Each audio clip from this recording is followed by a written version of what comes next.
இன்றைக்கி டைட்டில் என்ன போட்டிருக்கு அப்படின்னா சவுண்ட்ஸ் ஆஃப் சைலன்ஸ். இப்போ என்ன அமைதியின் சத்தங்கள்னு போட்டிருக்கு. Sounds of silence. Today scripture Isaiah 52 verse 15.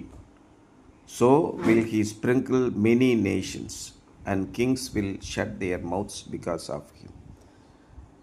ஆகவே என்ன சொல்கிறாரு, அப்படியே அவர் அநேகம் நாடுகளின் மீது தெளிப்பார், அவர் நிமித்தம் ராஜாக்கள் தங்கள் வாயை மூடுவார்கள் அப்படின்னு போட்டு. என்ன பொருள்? இயேசு கிறிஸ்து வருவதற்கு முன்பாக பல 100 ஆண்டுகளுக்கு முன்பாக ஏசாயா தீர்க்கதரிசி என்ன சொல்கிறாரு? தீர்க்க தரிசனம் சொல்கிறார், ஆரூடம் சொல்கிறார். இன்றைக்கி ஒரு நியூ இயர் வந்துருச்சுன்னா நியூ இயர் அன்னைக்கு எல்லா பாதிரியாரும் ஆரூடம் சொல்வார்கள். இந்த வருடம் உங்களுக்கு மகா பெரிய ரட்சிப்பின் வருடமாக இருக்கும், ஆச்சா போச்சா, ஆண்டவர் தான் நேற்று என்கிட்ட வந்து சொன்னார் அப்படின்னு சொல்லுவாங்க. அதெல்லாம் நிறைய பழிக்கவே பழிக்காது. ஆனால் ஏசாயா தீர்க்கதரிசி சொன்னது அப்படியே நடக்குது. The people who were astonished by the servant's humiliation and exaltation will shut their mouths in guilt when they hear his proclamation. கர்த்தருடைய ஊழியக்காரன் அப்படின்னு போட்டிருக்கு. இயேசு கிறிஸ்துவை பற்றி சொல்கிறார்கள்.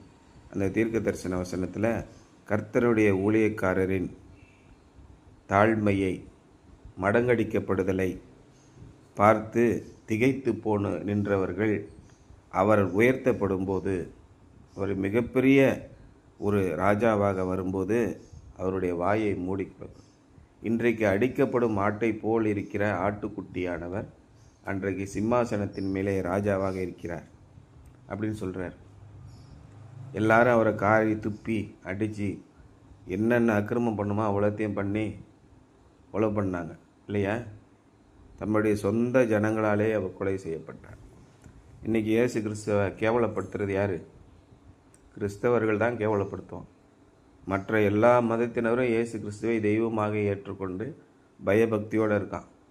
ஆனால் கிறிஸ்தவன் ஒருத்தன் தான் இல்லாத ஐக்கியத்தனத்தெல்லாம் பண்ணி இயேசு கிறிஸ்துவுக்கு கேடான பெயரை கொண்டு வரும். அதான் இவர் சொல்ல வர்றார். Paul interprets this proclamation as the preaching of gospel to Gentile nations.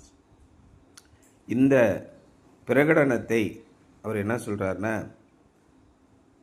இயேசு கிறிஸ்துவை ஏற்றுக்கொள்ளாத, இயேசு கிறிஸ்துவை பற்றி தெரியாத, யூதர்கள் அல்லாத, கிறிஸ்தவர்கள் அல்லாதவர்களுக்கு இயேசு கிறிஸ்துவை போதிப்பது, சொல்வதை குறித்து சொல்கிறார். ஏன்னா நம்ம ஆளுகளுக்கு இயேசு கிறிஸ்துவே தேவையில்லை. இன்றைக்கி ஏதாவது ஒரு வசனத்தை சொன்னேன்னா எங்களுக்கு எல்லாம் தெரியும், உன் ஜோலியை பார்த்துட்டு போயாம்மா, அந்த மாதிரி. அது மாதிரி எங்கள் அண்ணன் ஒரு நாள் என்ன பண்ணால் ஒரு வசனத்தை அனுப்புவான். அதுக்கு பதிலாக நம்ம ஒரு வசனத்தை போட்டோம்னா அன்றைக்கி ஒரு நாள் read Genesis chapter 1 to Revelation chapter 22, 23 போட்டு விட்றோம். பைபிளை ஃபுல்லாக படிச்சுக்க அப்படின்னு. இந்த மாதிரி திருட்டு என்ன யாருக்கு வரும் அப்படின்னு கேட்டேன்னா, வேதத்திலே ஊறி போய் வேதத்தை காசு சம்பாதிக்கிறதுக்கு யூஸ் பண்ணுவாங்கள்ல, அவங்களுக்கு தான் இப்படி வரும். ஆண்டவருடைய வசனம் அவங்களுக்குலாம் ஏற்கனவே 10 11வது புஸ்தகம், ஏன்னா ஏகப்பட்ட புஸ்தகம் படிக்கிறாங்க, அதில் இது ஒன்று அப்படின்னு சொல்லுவாங்க. ஆனால் மற்றவர்களுக்கு என்னென்னா இது ஒரு பொக்கிஷமாக தெரியும். எங்கள் மாமா ஒருத்தர் இருந்தார், நீ இதை பைபிள் படிக்கிறதெல்லாம் விட்டுரு, அர்த்தமுள்ள இந்து மதம் ஒன்று படி அப்படின்னார். அவர் சபைக்கு 50 வருஷமாக போய்கிட்டு இருந்தவர், ரொம்ப புத்திசாலியானவர். ரைட்டு, சனியை சைக்கிளில் வருது அப்படின்னு நம்ம தான் ஒதுங்கி போய்க்கணும். என்ன சொல்கிறது, அவங்களுக்கு இந்த புஸ்தகம் எல்லாமே இன்னொரு புஸ்தகம், 10 11 அப்படி தான் நினைக்கிறாங்க. ஆனால் இதே இயேசு கிறிஸ்துவை பற்றி தெரிந்து கொள்வதற்கு இன்றைக்கி ஒருத்தர் போஸ்ட் போட்டிருக்கார் ஃபேஸ்புக்கில். பெரியாரை பிராமணர்களுக்கு எதிராக மிகப்பெரிய போராட்டங்களை நடத்தினார். பிராமணர்கள்லாம் சாதாரண நிலையில் இல்லை. இன்றைக்கி தான் சக மனிதத்துவம், சகோதரத்துவம் எல்லாம் வளர்ந்துருக்கு. பெருவாரியான பிராமணர்கள் நம்மளோட உட்காந்து சாப்பிட்றாங்க, தோள் மேலே கை போட்டு பேசுகிறாங்க, நம்மளும் அவங்களோட தோள் மேலே கை போட்டு பேச முடியும். விவாதங்கள் நடக்கின்றன. சாதாரணமாக மனித உரிமைகளை ஏற்றுக்கொள்ளக்கூடிய ஒரு சாரார் இருக்காங்க. பிராமணர்களே ஒரு சாரார் கொஞ்சம் கொஞ்சம் மாற்றப்பட்ட நிலையில் புரிஞ்சுக்கிறாங்க.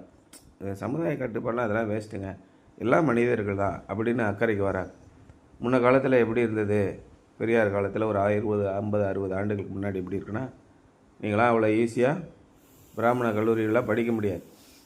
பிராமணர்கள் வசிக்கக்கூடிய தெருவில் நீங்கள் நடக்க முடியாது. நீங்கள் போனால் அங்கேருந்து கத்தணும், அந்த தெரு முனையில் நின்றுட்டு, ஐயா டென்னிஸ் வந்திருக்கேன் அப்படின்னு நீங்கள் கத்தணும். அக்கரகாரத்துக்குள்ளே போடணும். உடனே அவன் கதவு ஜன்னல்லாம் டப்பு டப்பு டப்புன்னு மூடிக்குவான். ஒரு 4 வீடு தள்ளிட்டு போய் மறுபடியும் நீங்கள் கத்தணும். கத்தின உடனே அடுத்த 4 வீடு பூட்டிப்பான். உன் மூஞ்சில் முழிச்சாலே தீட்டு, அப்படி வச்சுருந்தான். பிராமணன் அல்லாதவர்களே, இந்த யூதர்களும் அதே மாதிரி தான் பண்ணிக்கிட்டு இருந்தான். யூதர்கள்லேருந்து ஓடியாந்தவங்க தான், கைபர் போலன் கணவாய் வழியாக உள்ளே வந்தவங்க தான் இந்த பிராமணர்கள்னு வரலாறு சொல்லுது. அப்படி இருந்த காலத்தில் பெரியார்கிட்ட போய் ஒருத்தன் கேட்குறான், பிராமணர்களை எதிர்த்து இவ்வளோ பெரிய போராட்டங்கள்லாம் நடத்துகிறீங்களே, யாராவது அவங்களாம் மிகப்பெரிய பதவிகளில் இருக்காங்க, போலீஸில் இருக்காங்க, ஜட்ஜாக இருக்காங்க, அரசு நிர்வாகத்துறையில் இருக்காங்க, உங்களை கொலை பண்ணிட்டா என்ன பண்ணுவீங்க அப்படின்னு.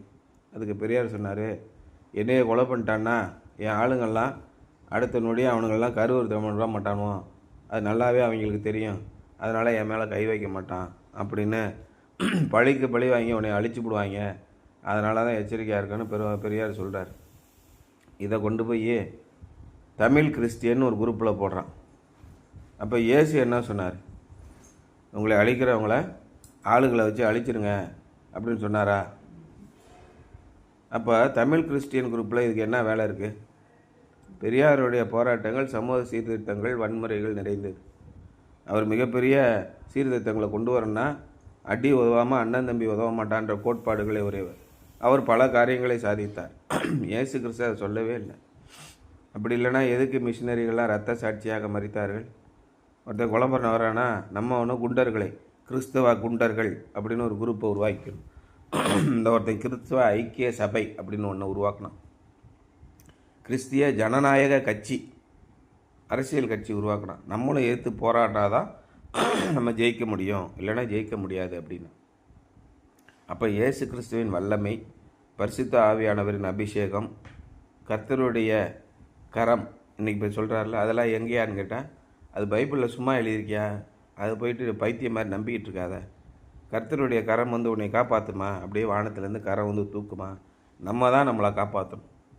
சர்ச்சில் ஒரு அண்ணன் சொன்னார், ஒருத்தன் ஏட்டுக்கு இப்படியே பேசுகிறான்னா கடவுள் நேராக வந்துலாம் பேச மாட்டார், நம்ம மூலமாக தான் கடவுள் பேசுவார், அதனால் அவனை செவில் பேக்கிறது நம்ம வேலைங்கிறார். பைபிளை எப்படியெல்லாம் பேசுகிறானோ பார்த்தீங்களா? கர்த்தருடைய வல்லமையே இல்லைன்னு சொல்லக்கூடியவங்க. அப்படி சொல்லக்கூடியவங்க என்ன சொல்கிறாரு, many people have been tortured and killed in inhumane ways, but knowing about their sufferings does not touch our consciences though it might arouse our sympathy. நிறைய கிறிஸ்தவ மிஷினரிகள் இயேசு கிறிஸ்துவுக்காக அகிம்சையை கையாண்டார்கள். அடிச்சுட்டு போகிறான் அப்படின்னு சொல்லிட்டு ஆண்டவருடைய பக்தியை நம்பி உறுதியாக இருந்தார். கொலை பண்ணால் கூட மிக கொடூரமான முறையில் கொலை செய்தார். அப்பையும் இறைவனையே நாடி தங்களுடைய இன்னுயிரை மாய்த்தார். அவங்க இப்படியெல்லாம் செத்துருக்காங்க அப்படியெல்லாம் நினைக்கும்போது நமக்கு ரொம்ப பச்சதாபப்பட வேண்டியிருக்கு. ஆனால் செத்துட்டான், என்ன பண்ணுறது, பாவம் ரொம்ப கொடூரமாக செத்துட்டான் அப்படின்றவர் விடுறோம். அவருடைய மரணம் நம்முடைய உள்ளத்திலே எந்த விதமான தாக்கத்தையும் ஏற்படுத்தவில்லை. பாவம் ரொம்ப கொடூரமாக கொண்டுட்டாங்க அப்படின்னு சொல்கிறோம்.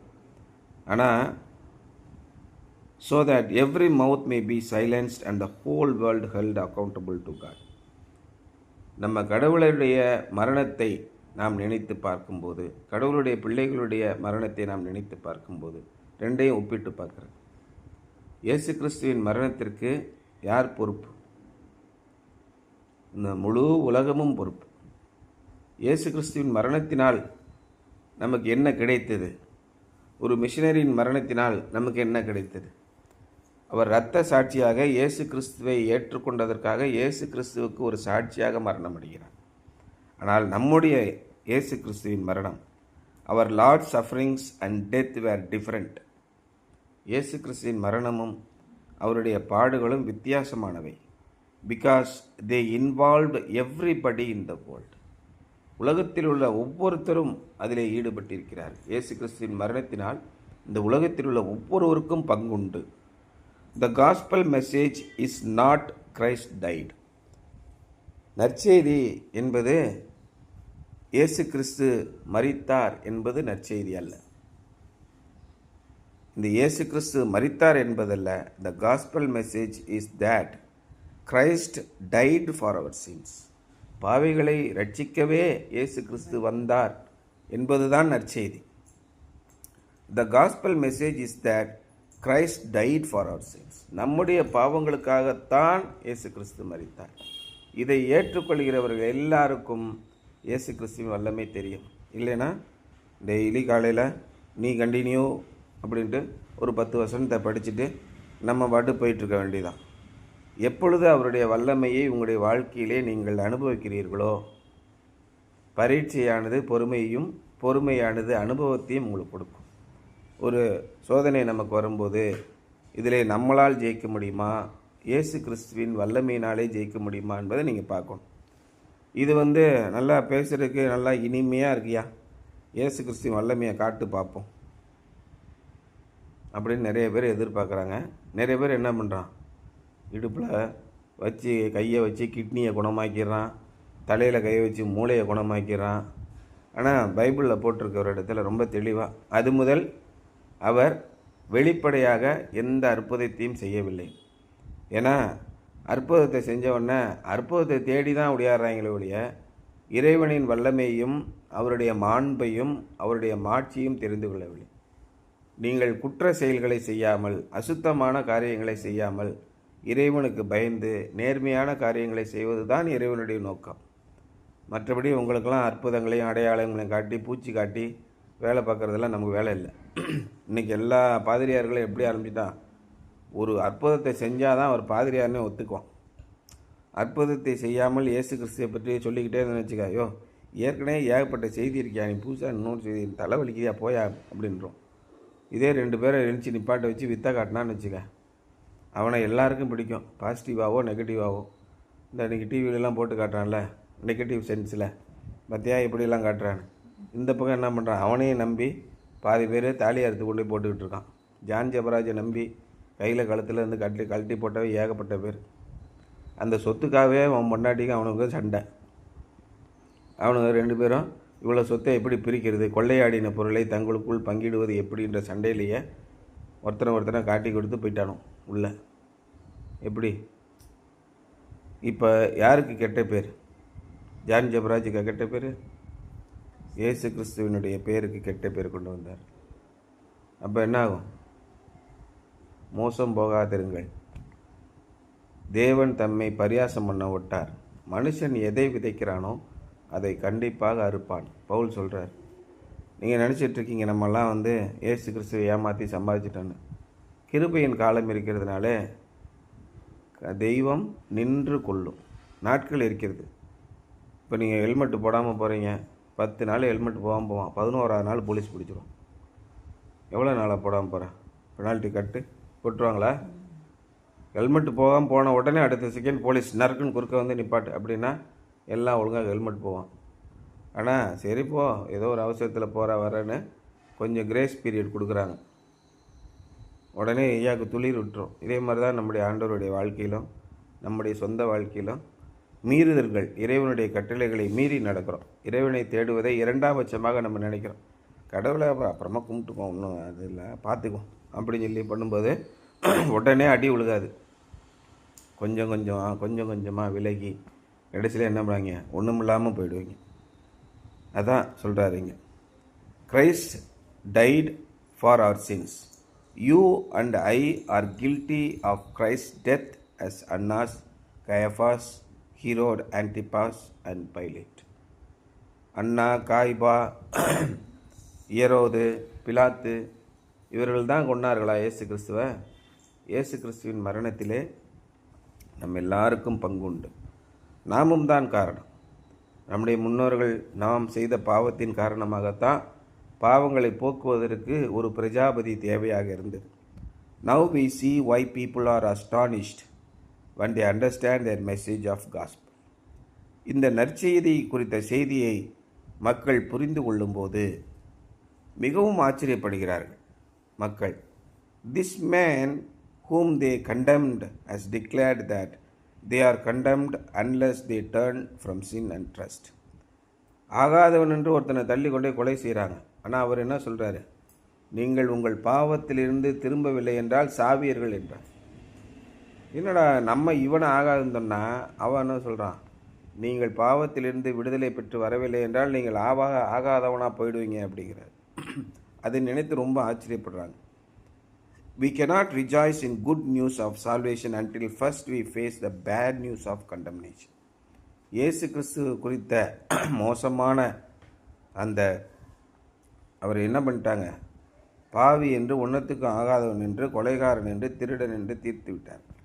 அதையெல்லாம் தீர்த்து இயேசு கிறிஸ்துவை கொலை செய்த அந்த செய்தியை முதலில் நாம் கேள்விப்படவில்லை என்றால் ரட்சிப்பு குறித்த நற்செய்தியை கேட்டு நாம் சந்தோஷப்பட முடியாது. நம்முடைய வாழ்க்கையிலே நாம் ஒன்றுமில்லாதவர்களாக ஆகிவிட்டோம் என்று எப்பொழுது உணர்கிறோமோ, பாவத்தின் காரணமாக இயேசு கிறிஸ்து இறைவனுக்கு விரோதமாக நாம் சென்றதின் காரணமாக நாம் ஒன்றுமில்லாமல் போயிட்டோம். நமக்கு எந்த ஆசீர்வாதம் நமக்கு கிடையாது. வாழ்க்கையிலே நமக்கு ஆசீர்வாதமே கிடையாது. எதுக்கு ஆசீர்வாதம் கிடையாது? என்னுடைய குற்றத்தினால் தான் கிடையாது அப்படின்றத நான் எப்போ உணர்றேனோ அப்போ நான் என்ன செய்யணும் என்ற கேள்வி வரும். என்னுடைய வாழ்க்கையில் எல்லாமே இழந்து விட்டேன், ஏன் இழந்தேன்? எனக்கு நேரம் சரியில்லை, நான் எல்லாத்தையும் இழந்துட்டேன் அப்படின்னு இருக்கான் நிறைய பேர்.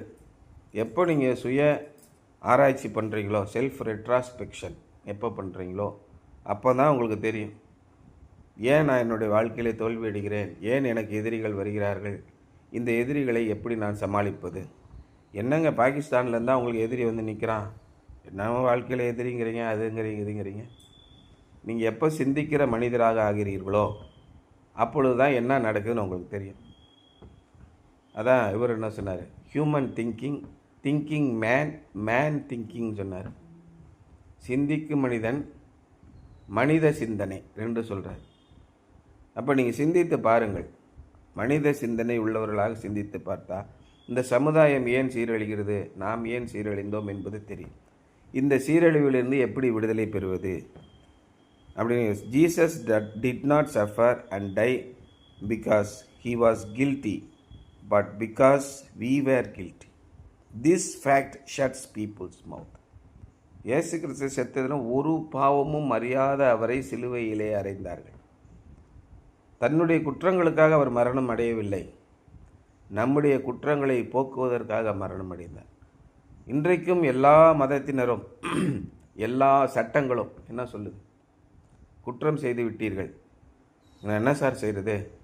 போய் 6 மாதம் ஜெயிலில் கடை, அதுக்கப்புறம் வெளியில் போ, அந்த குற்றத்திற்கேற்ற தண்டனையை நீ அனுபவிக்க வேண்டும், பரிகாரம் செய்ய வேண்டும். அதுக்கு பதிலாக என்ன சார் செய்யலாம்? 50,000 பணம் கட்டு, ஏன்னா 3 மாதமாக சிறை தண்டனையை குறைக்கிறேன். இதெல்லாம் சட்டத்தில் இருக்குது, எல்லா நாட்டு சட்டத்திலையும் இருக்குது. 3 மாத சிறை தண்டனை, 50,000 ரூபா அபராதம், இல்லைன்னா பணம் கட்ட முடியலன்னா 6 மாத சிறை தண்டனை. எல்லா நாட்டு சட்டங்களிலும் இது இருக்குது.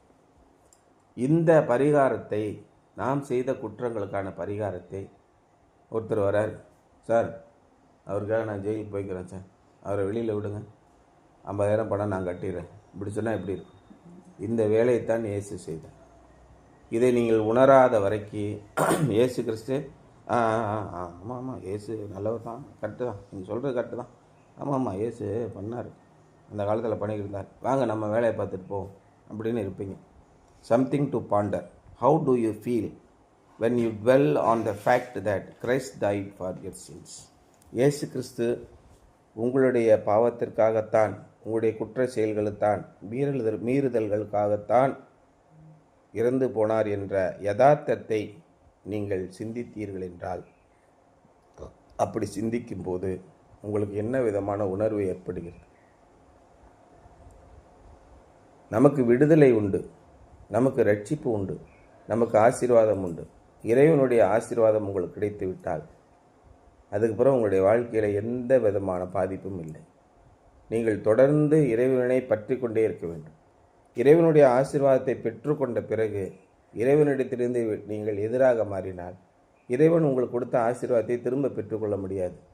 அடுத்தடுத்து நீங்கள் செய்கிற மீறுதல்கள் காரணமாக அதற்கேற்ற தண்டனையினாலே அழிந்து போவீர்கள். இதுதான் இறைவனுடைய ஆசீர்வாதம்.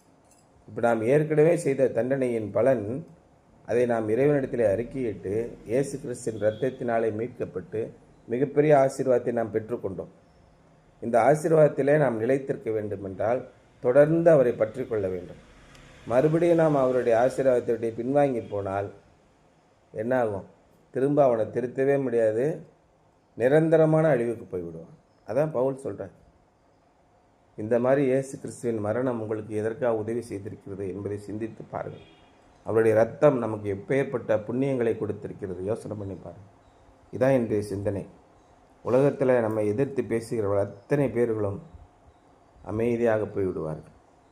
அவர் அமைதியாக அடிக்கப்படும் ஆட்டை போல, மயிர் கத்திரிக்கிறவனுக்கு முன்பாக சத்தமிடாதிருக்கிற ஆட்டுக்குட்டியைப் போல அமைதியாக இந்த உலகத்தின் பாவங்களுக்காக தன்னுடைய இன்னுயிரை விட்டார். இதை நீங்கள் விசுவாசிக்கிறீர்களா? இதை நீங்கள் நம்புகிறீர்களா? இது ஒன்று மட்டும்தான் கேள்வி. நம்பினால் மிகப்பெரிய ஆசீர்வாதங்களை நீங்கள் பெற்றுக்கொள்வீர்கள். பெற்றுக்கொண்ட பிறகு நம்பாமல் பின்வாங்கி போனால் சொல்லி முடிஞ்சு, திரும்ப உங்களுக்கு ரட்சிப்பே கிடையாது.